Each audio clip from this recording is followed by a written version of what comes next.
بسم اللہ الرحمن الرحیم۔ جماعت دہم کے اسٹوڈنٹس متوجہ ہوں، اس وقت ہم یہ پرستان کی شہزادی سبق جو ہے اس کا چھٹا لیکچر ہے آج۔ پچھلے لیکچر میں شاید مجھ سے غلطی سے چوتھا نکل گیا، تو وہ پانچواں لیکچر تھا پچھلا، اور یہ آپ کا یعنی یہ 6 لیکچرز میں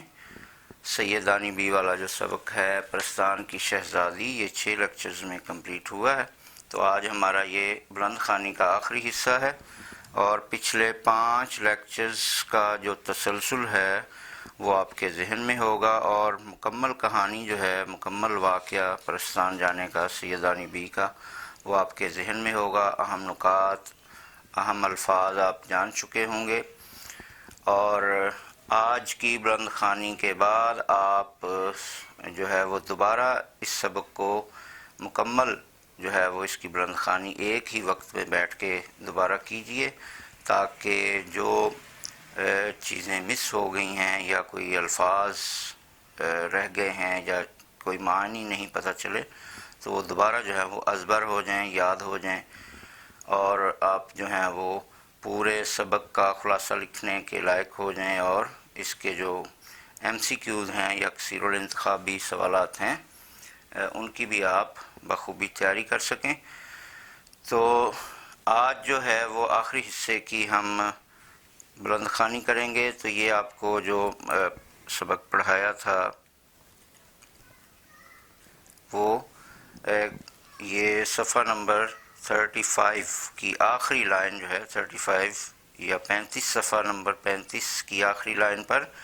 ذرا سی دیر میں بگڑ بیٹھیں تو جلا کر خاک کر دیں، جلا کر خاک کر دیں۔ یہاں تک ہم نے پچھلے لیکچر میں بلند خوانی کی تھی۔ تو آج آپ یہاں سے آگے شروع کریں گے، یعنی بھاڑ میں جائے پرستان اور پرستان کی شادی، اور یہاں سے شروع کر کے پھر اگلا پیج، اور پھر سبق کے اختتام تک جو ہے اس کی ہم بلند خوانی دیکھیں گے۔ تو اس حصہ بلند خوانی میں جو مشکل الفاظ آپ کو نظر آئیں گے سبق میں وہ آپ دیکھ لیں۔ بھاڑ میں جائے، یعنی جب آپ کہتے ہیں کہ مجھے کسی چیز کی کوئی پرواہ نہیں، تو اس وقت یہ جملہ بولتے ہیں، یہ لفظ بولتے ہیں، بھاڑ میں جائے، یعنی دفع ہو جائے، تباہ ہو جائے، میری طرف سے جو مرضی اس کا بیڑا غرق ہو جائے، تو ہم اس وقت کہتے ہیں بھاڑ میں جائے، یعنی دفع ہو جائے یا تباہ ہو جائے۔ جم جم نصیب ہو، یعنی آپ کو بہت زیادہ نصیب ہو یا آپ کو بار بار نصیب ہو۔ جم جم کا مطلب بار بار۔ اسی طرح دل کڑتا ہے، یعنی دل دکھتا ہے، دل کو دکھ ہوتا ہے، تکلیف ہوتی ہے۔ یہ کڑھتا لفظ ہے، کڑھتا، کڑھنا۔ تو کڑھتا کا مطلب جلنا، یعنی اس دل کا جلنا، یعنی اس سے مراد ہے کہ دل کو صدمہ ہونا، دل کو تکلیف ہونا، کسی بات سے دل کو دکھ پہنچنا۔ دل کڑتا ہے، دل دکھتا ہے، دل کو تکلیف ہوتی ہے۔ کلیجے پر چوٹ لگنا، یہ محاورہ ہے، ٹھیک ہے جی۔ تو بلند خوانی کرتے وقت آپ گرامر کی چیزوں کو بھی جو ہے وہ مد نظر رکھتے ہیں کہ دوران ریڈنگ جو ہے وہ کون سا محاورہ آیا، کوئی ضرب المثل آئی، کوئی واحد کا جمع آیا، یا کوئی متضاد الفاظ آئے، یا کوئی متشابہ الفاظ آئے، تو وہ بھی آپ نوٹ کرتے جاتے ہیں، اور میں بھی آپ کو گاہے بگاہے لیکچرز کے دوران وہ چیزیں نوٹ کرواتا رہتا ہوں، تاکہ وہ بھی ایم سی کیوز کے طور پہ جو ہیں وہ پکے ہو سکیں۔ تو کلیجے پر چوٹ لگنا یہ ایک محاورہ ہے۔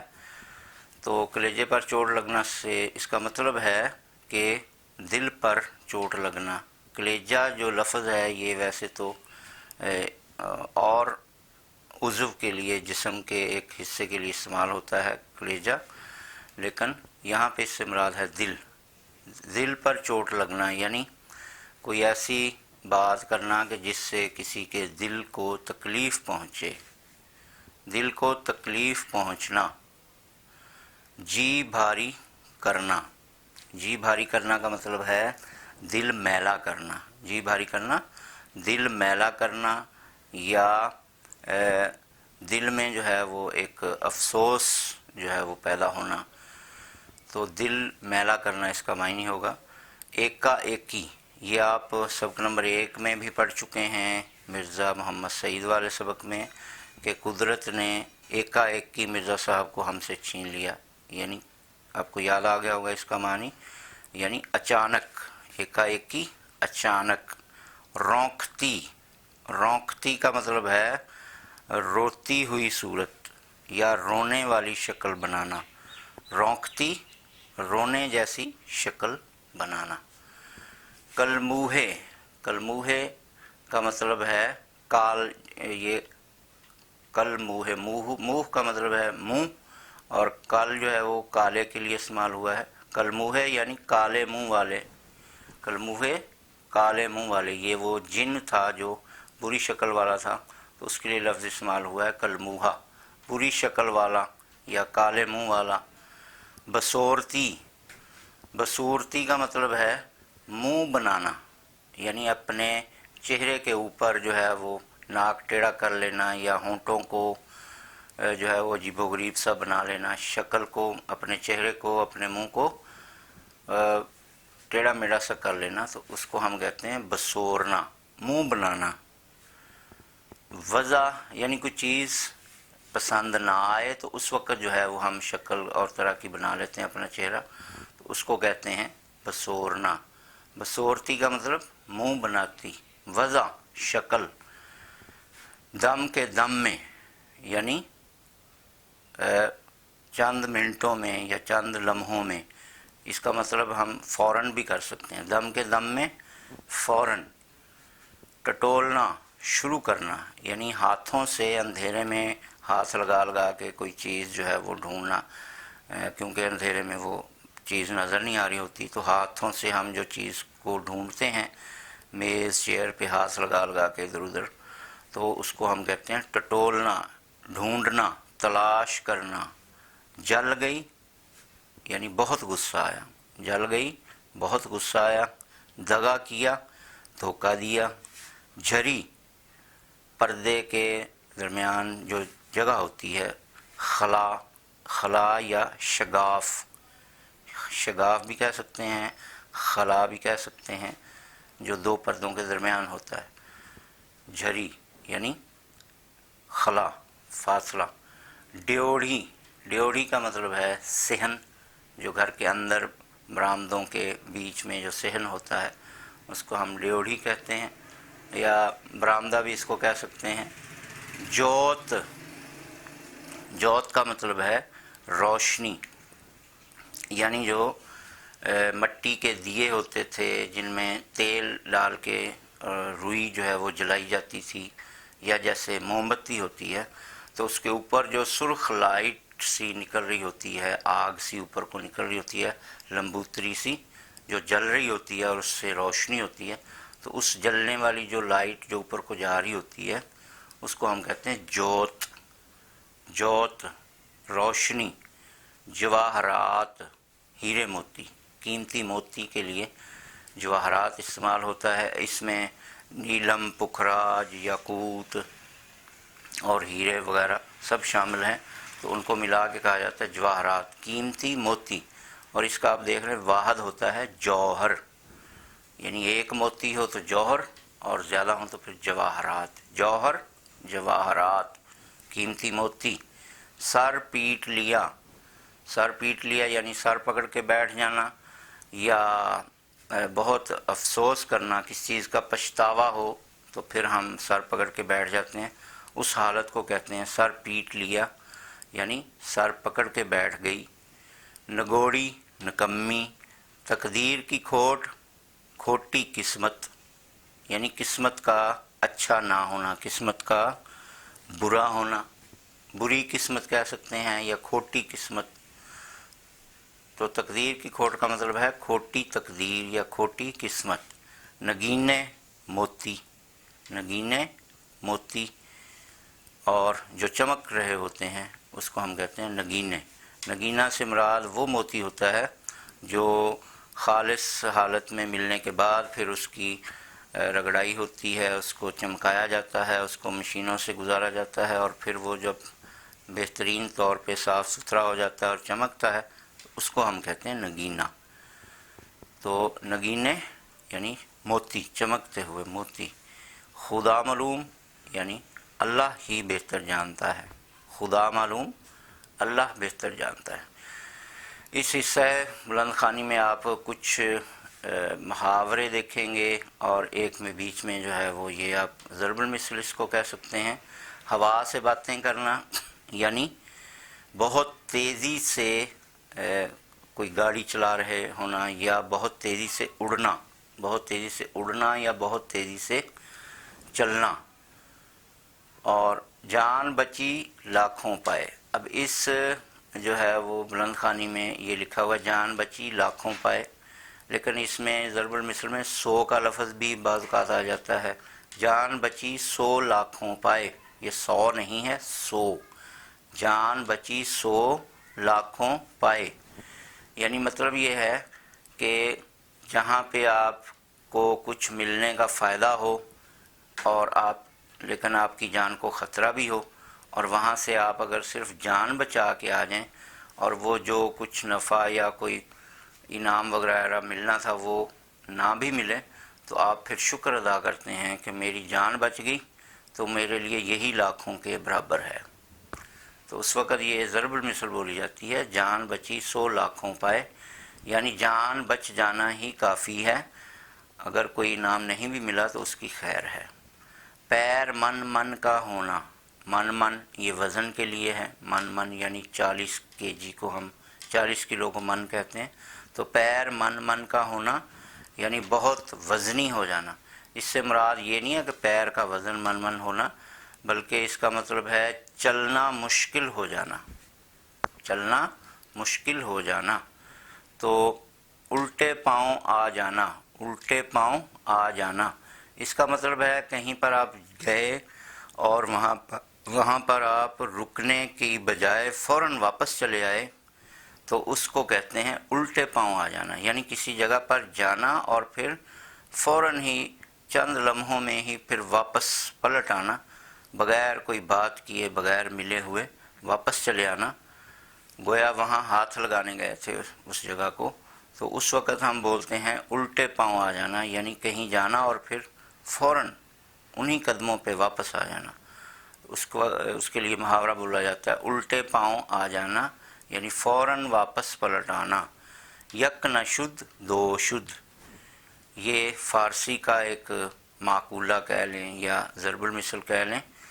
یک کا مطلب ایک، نہ شد تھے، دو تھے، یعنی ایک نہیں دو، ایک نہیں دو۔ تو یہ اس وقت بولا جاتا ہے جب آپ کسی ایک تکلیف کو جھیل رہے ہوں اور اس کے ساتھ دوسری بھی آپ کے اوپر وارد ہو جائے، تو پھر آپ کہتے ہیں یہ یک نہ شد دو شد، یعنی میں اب ایک تکلیف میں تھا پہلے، تو اب یہ دوسری بھی آ گئی۔ تو پیارے بچوں، یہ پرستان کی شہزادی کا آج جو حصہ بلند خوانی ہے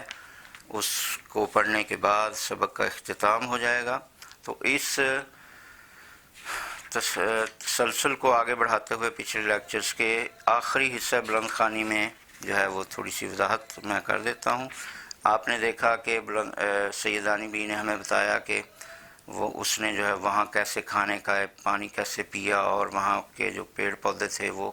غذا کی شکل میں تھے، اور ان کو کھانے کے بعد جو ہے وہ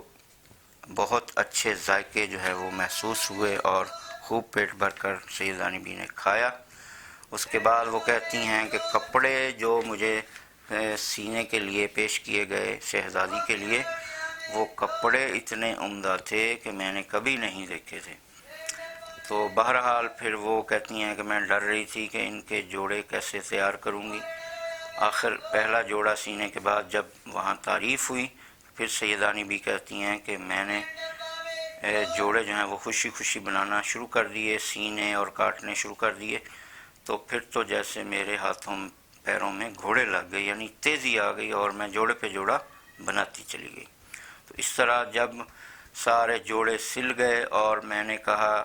ملکہ صاحبہ سے یعنی بادشاہ بیگم سے، جس کا نام زمرد پری تھا، اور اس کی بیٹی جس کا نام سہیل پری تھا، ان دونوں سے میں نے کہا کہ جناب آپ کا کام ہو گیا ہے اور اب مجھے واپس جانے کی اجازت دیجیے۔ تو میرے واپس جانے کا سن کر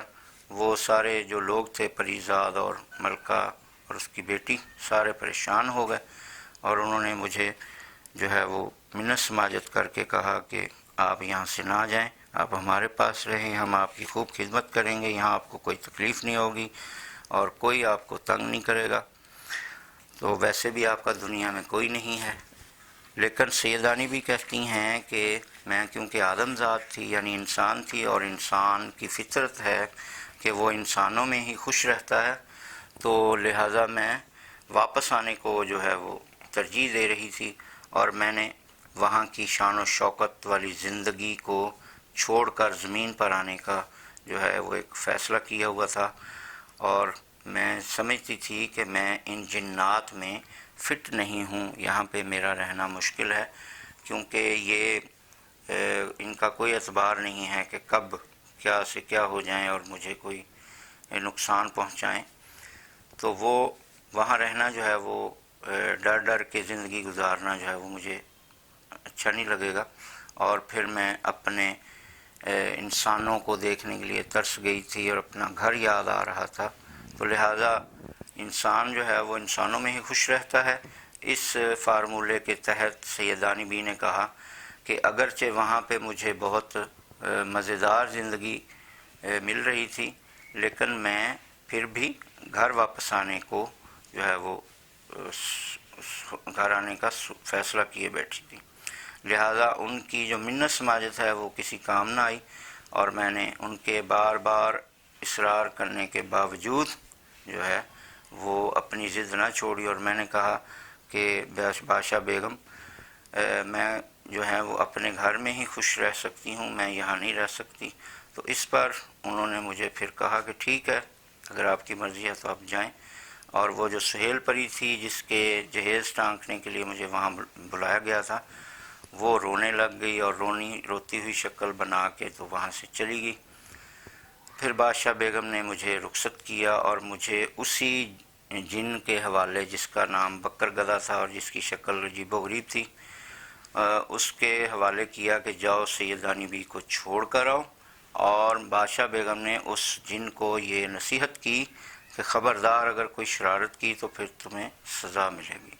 تو ان کو لے جاؤ اور آرام سے ان کے گھر میں چھوڑ کر آؤ۔ اس طرح پھر وہ جو بادشاہ بیگم نے کہا کہ یہ کچھ انعامات ہیں، یہ پالکی میں رکھ دو، تو وہ انعامات پالکی میں رکھ دیے گئے اور میں پالکی میں بیٹھ گئی، اور پھر وہ جو پالکی تھی ہوا میں اڑنے لگی بہت تیز رفتاری کے ساتھ،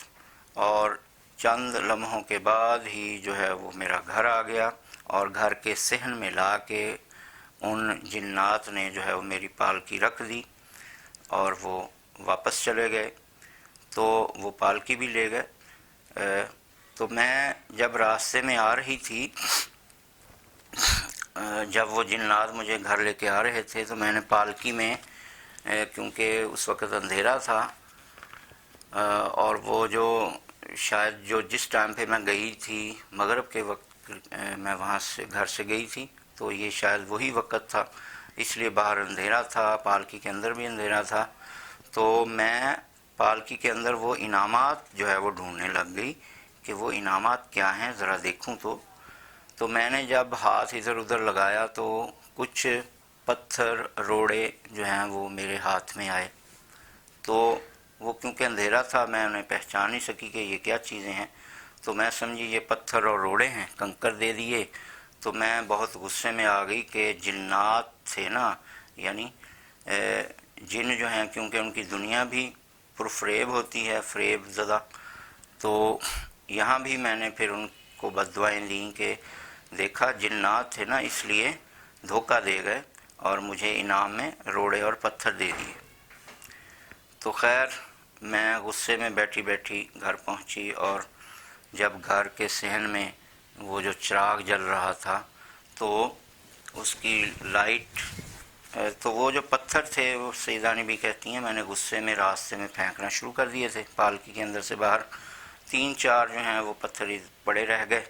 تو وہ جب میں اتری تو میرے ہاتھ میں تھے۔ تو جب روشنی میں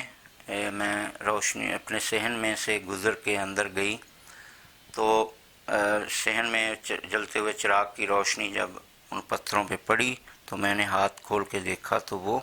قیمتی موتی تھے، لال ہیرے تھے۔ تو میں بڑا سر پکڑ کے بیٹھ گئی کہ یہ تو میں پتھر سمجھ کے راستے میں بہت سے پھینک آئی ہوں، یہ میں نے کیا کیا، یہ تو بہت قیمتی پتھر تھے۔ تو وہ کیونکہ اندھیرا تھا تو راستے میں وہ میں ان کو پتھر سمجھ کے پھینک آئی۔ تو اب میں سر پکڑ کے بیٹھ گئی کہ میں نے اپنا کتنا نقصان کر لیا۔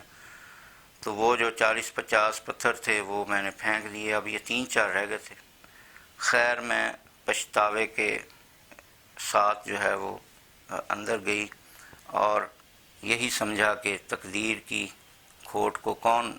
مٹا سکتا ہے، یعنی میری تقدیر میں یہی لکھا تھا تو چلو خیر ہے، یہ 4 نگینے ہی صحیح، 4 موتی ہی صحیح۔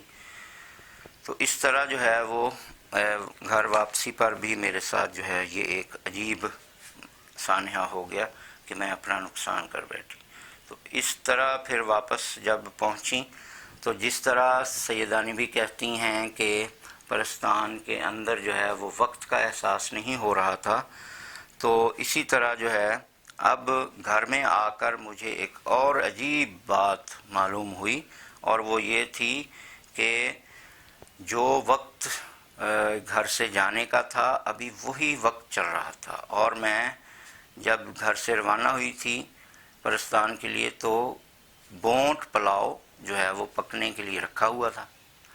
تو وہی بونٹ پلاؤ ابھی چولہے پہ پک رہا تھا، اور وہ جو میری نوکرانی تھی ماما تو وہ نماز پڑھ کے مغرب کی سلام پھیر رہی تھیں، اور مجھے دیکھ کر اس نے یہ سوال کیا کہ سیدانی بھی آپ تو ابھی گئی تھیں، ابھی آ گئی ہو، کیا نواب اعظم الدولہ کے گھر آپ نہیں گئیں؟ تو اب میرے دل میں آیا کہ یہ جو ہے میں ایک پہلے ہی پریشان ہوں اور یہ اوپر سے اس نے ایک اور سوال کر دیا ہے۔ تو وہ سیدانی بھی کہتی ہیں کہ میں سوچ رہی تھی کہ اب میں اس کو کیا بتاؤں